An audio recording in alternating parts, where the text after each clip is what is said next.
الرحمن الرحیم اللہم صلی علی محمد و آل محمد۔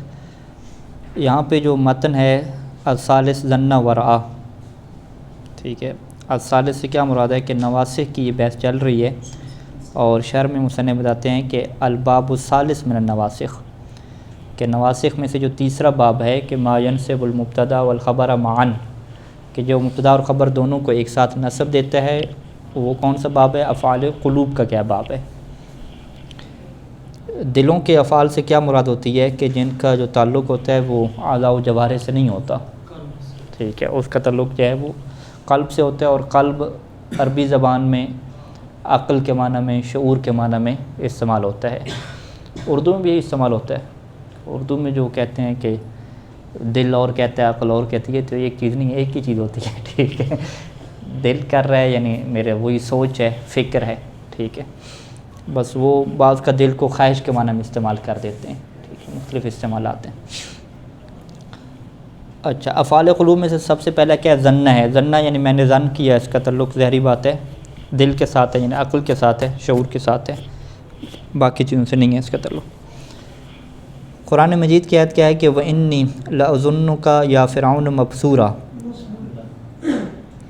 یہاں پہ اظنُّکَ میں کا جو ہے وہ اس کا پہلا مفعول ہو گیا، اور مبصورہ کیا ہے؟ دوسرا مفعول ہو گیا، اور یا فرعون کیا ہے؟ یہ جملہ معترضہ سے کہتے ہیں نا، جو درمیان میں آ جاتا ہے اس سے جملہ معترضہ کہتے ہیں۔ اچھا جی، مبصورہ کا کیا مطلب ہے؟ اچھا، مبصورہ، مسبورہ، ہاں مسبورہ، مسبورہ کس سے کیا مطلب ہے؟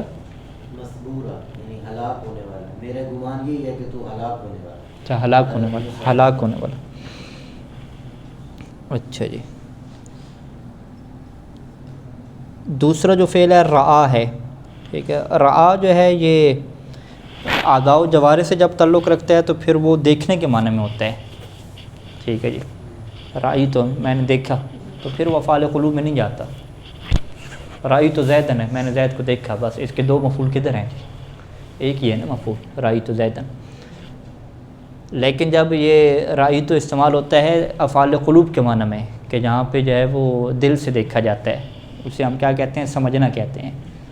اور لفظ کیا استعمال ہوتا ہے کہ میری رائے یہ ہے، ٹھیک ہے، میری رائے یعنی میری فہم یہ ہے، میری سوچ یہ ہے۔ تو آپ وہ کہتے نہیں ہیں کہ آپ اس نظریے کو کس نگاہ سے دیکھتے ہیں، ٹھیک ہے جی۔ تو وہ آگے سے وہ یہ نہیں کہتا کہ بھئی یہ نظریہ ہے، کوئی بندہ تھوڑی ہے میں دیکھوں اس کو، ٹھیک ہے۔ تو دیکھتے ہیں کیا مطلب یعنی کیا سمجھتے ہیں آپ۔ تو یہ رعا کے اندر یہ خصوصیت ہے کہ کبھی یہ افعال قلوب کے معنی میں کیا استعمال ہوتا ہے۔ تو جب یہ افعال قلوب کے معنی میں استعمال ہوگا تو پھر اس کا جو ترجمہ اردو میں کریں گے نا، جو زیادہ بہتر ہوتا ہے وہ سمجھنے کا کیا معنی کیا جائے تو زیادہ بہتر ہے، ٹھیک ہے۔ انہم یرونہ بعیدا ونراہ قریبا، وہ اسے دور دیکھتے ہیں یعنی دور سمجھتے ہیں، اور ہم اسے قریب سمجھتے ہیں۔ اب یہاں پہ آپ دیکھیں گے کہ یرونہ کے دو مفعول ہیں، ایک جو ہے وہ ہو اس کا مفعول اول ہے، اور بعیدن کیا ہے؟ دوسرا مفعول ہے، اور دوسرے میں بھی ایسے ہے نراہ قریباً میں، ٹھیک ہے، ہو جو ہے وہ مفعول اول اور قریباً کیا مفعول ثانی۔ شاعر کا قول کیا ہے کہ رأیت اللہ اکبر کل شیء، اکبر کل شیء محاولۃ واکثرہم جنوداً، کہ میں اللہ کو دیکھتا ہوں، کیا دیکھتا ہوں؟ اکبر کل شیء، ہر چیز سے بڑا، ٹھیک ہے۔ تو یہاں پہ جو شاعر اللہ کو دیکھ رہا ہے تو اس دیکھنے کا مطلب کیا ہے؟ سمجھنا ہے کہ میں اللہ کو ہر چیز سے بلند سمجھتا ہوں، بہت بڑا سمجھتا ہوں، محاولہ کے اعتبار سے اور لشکر کے زیادہ ہونے کے اعتبار سے۔ محاولہ ویسے تو کوشش کے معنی میں آتا ہے کہ آپ یہ کوئی کوشش کریں، تو یہاں پہ جو معنی ہے وہ قوت کے معنی میں ہے، جو نیچے شروعات میں لکھا کہ میں اللہ کو قوت کے اعتبار سے زیادہ سمجھتا ہوں اور لشکر کے اعتبار سے زیادہ سمجھتا ہوں۔ اور اسے ہم کیا کہتے ہیں؟ آگے آئے گا، تمییز اسے کہتے ہیں نا، ٹھیک ہے۔ جب انہوں نے کہا کہ میں اللہ کو ہر چیز سے بڑا سمجھتا ہوں، تو اب یہ بڑا کیا واضح نہیں تھا کس اعتبار سے بڑا سمجھتا ہے بھائی؟ جسم کے اعتبار سے کہہ رہا ہے یا کس اعتبار سے کہہ رہا ہے؟ تو پھر اس نے کیا ہے آگے اس کی تمییز لگائی، اس کو واضح کیا کہ قوت اور طاقت کے اعتبار سے اور لشکر میں کیا ہے زیادہ ہونے کے اعتبار سے، یہ ہے۔ تو اسی وجہ سے محاولتاً کو لوگوں نے کیا بنایا جی، تمییز کیا بنایا ہے. اور یہ جو اکثر ہے اس کا عطف کس کے اوپر ہوگا؟ اکبرہ کے اوپر عطف ہوگا نا، رأیت اللہ اکبرہ و اکثرہ. تو یہ مفعول جو ثانی ہے اسی کے اوپر اس کا عطف ہو رہا ہے. اور جنوداً پھر یہ کیا بنے گا؟ پھر اس کی کیا تمییز بنے گا اس اکثر کی، کہ میں اللہ کو اکبر سمجھتا ہوں اور اکثر سمجھتا ہوں. اکبر سب سے بڑا سمجھتا ہوں اور سب سے زیادہ سمجھتا ہوں، کثیر. سب سے بڑا کی تو اس نے تمییز جو ہے وہ واضح کر دی محاولتاً، قوت کے اعتبار سے. سب سے زیادہ سمجھتا ہوں تو اس کی تمییز بھی اس نے واضح کی جنوداً، کہ لشکر کے اعتبار سے سب سے زیادہ جو ہے میں اللہ کو سمجھتا ہوں. تو شاید مثال دونوں وہی پہلے شعر میں ہے، ٹھیک ہے، اکثر اسی کے اوپر عطفی ہو جائے گا. اچھا یہ دو ہو گئے. تیسرا جو ہے وہ حاسبہ ہے، یہ بھی ظن کی معنی میں آتا ہے، گمان اور ظن کے معنی میں. لا تحسبوہ شرا لکم، ٹھیک ہے، جو ہو مفعول اول اور شرن کیا مفعول ثانی، اور لکم جار مجرور اسی شرن کے کیا متعلق ہو جائے گا، کوئی تیسری چیز نہیں ہے یہ. تو یہ بھی شاہد مثال ہو جائے گی ہماری، کہ تم اسے اپنے لیے شر گمان نہ کرو، شر حساب نہ کرو. اچھا درا جو ہے، یہ درا بھی جاننے کے معنی میں آتا ہے، ٹھیک ہے جی. دریت الوفی العہد یا عروہ فاغتبت فإن اغتباطا بالوفاء حمید. دریتا الوفیہ، یوں ہونا چاہیے، دریت الوفی العہد، وفی العہدہ، یہ بھی عہدہ ہونا چاہیے. دریتا کیا ہو جائے گا جی، یہاں پہ فعل مجہول ہے، اور دریتا میں جو تا ہے یہ فاعل ہے یا نائب فاعل ہے؟ یہ نائب فاعل ہے، اور نائب فاعل حقیقت میں کیا لیتا ہے؟ مفعول کی جگہ لیتا ہے نا، ٹھیک ہے. تو دریتا میں تا نائب فاعل ہو گیا جو اس کے مفعول اول کی نیابت میں آ جائے گا، اس کی جگہ پہ آ جائے گا. اور الوفیہ کیا ہے جی، اس کا دوسرا جو ہے وہ مفعول ہو جائے گا. یعنی دریتا تجھے سمجھا جاتا ہے وفا کرنے والا، وفی وفا سے ہے، وفی العہد یعنی عہد کو جو ہے وفا کرنے والا، ٹھیک ہے جی. تو یہ عہدوں کی بجائے عہدہ ہونا چاہیے یہاں پہ. عہد و عہدہ سارے جائز ہیں. اچھا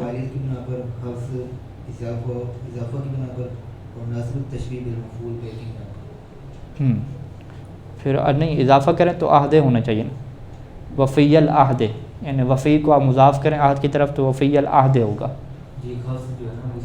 ٹھیک ہے.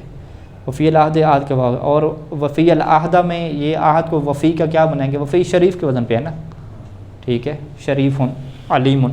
تو وہ اس میں فاعل ہو یا صفت مشبہ ہو، وہ فاعل اپنا چاہتا ہے نا، فاعل اور مفعول چاہتا ہے. وفی میں جو ضمیر ہے وہ تو اس کی طرف پلٹے گی نا جس کو خطاب کر رہے ہیں کہ تم کیا ہو وفا کرنے والے ہو. اچھا العہدہ اس کا مفعول کیا بنا سکتے ہیں؟ عہدو کس اعتبار سے بنایا؟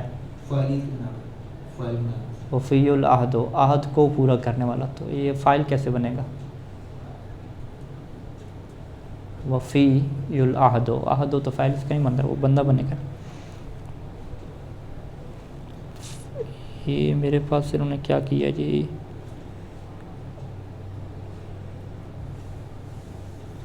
وفی کو مفعول ثانی بنایا اور عہد کو، عہد کو دیکھنا ہے.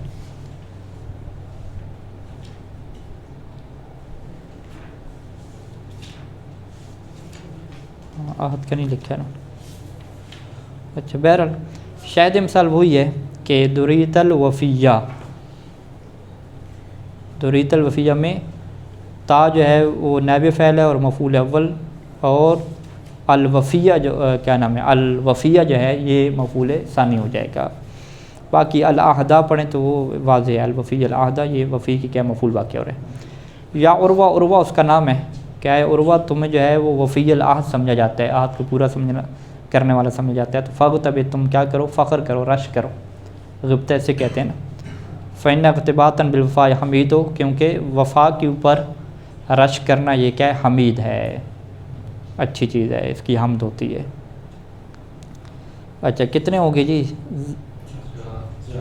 4 ہو گئے، ظنّا، رعا، حاسبہ اور درا، ٹھیک ہے۔ 5ویں نمبر پہ کیا؟ خالہ، یہ بھی خیال کرنے سے ہے، ٹھیک ہے۔ یخال بہ راعی الحمولۃ طائرا، ٹھیک ہے۔ یخال راعی الحمولۃ طائرا، یعنی جو حمولہ کا راعی ہے اسے طائر جو ہے وہ سمجھا جاتا ہے۔ تو راعی الحمولہ یہ کہ بنے گا جی اس کا مفعول اول، اور طائرن اس کا کیا بنے گا؟ مفعول ثانی بنے گا۔ یہ راعی الحمولہ کیا ہوتا ہے جی؟ یہ میرے خیال میں جو جانور ہوتا ہے اس کو جو چرانے والا ہے وہ شمار ہوتا ہے۔ دیکھتے ہیں انہوں نے کیا لکھا ہے جی۔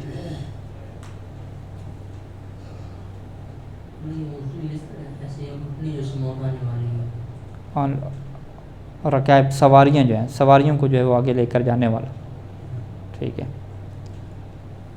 تو وہ یعنی کہنا چاہتا ہے کہ میں بہت دور جگہ پہ ہوں، اور وہ جو سواریوں کو آگے لے کر جا رہا ہے نا، سواریاں آگے جا رہی ہے، تو دور سے اس سے کیا خیال کیا جاتا ہے کہ یہ کوئی اڑنے والی چیز ہے، پرندہ ہے جو اڑ کے کیا جا رہا ہے اور سواریوں کو کیا لے کر جا رہا ہے، وہ یوں کہتے ہیں۔ تو بہی جار مجرور اسی یخالو کے متعلق ہو جائیں گے نا،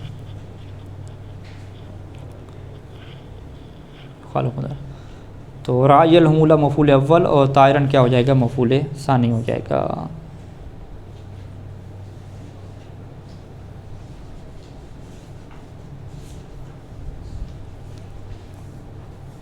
اچھا جی، آگے کون سا لفظ ہے جی؟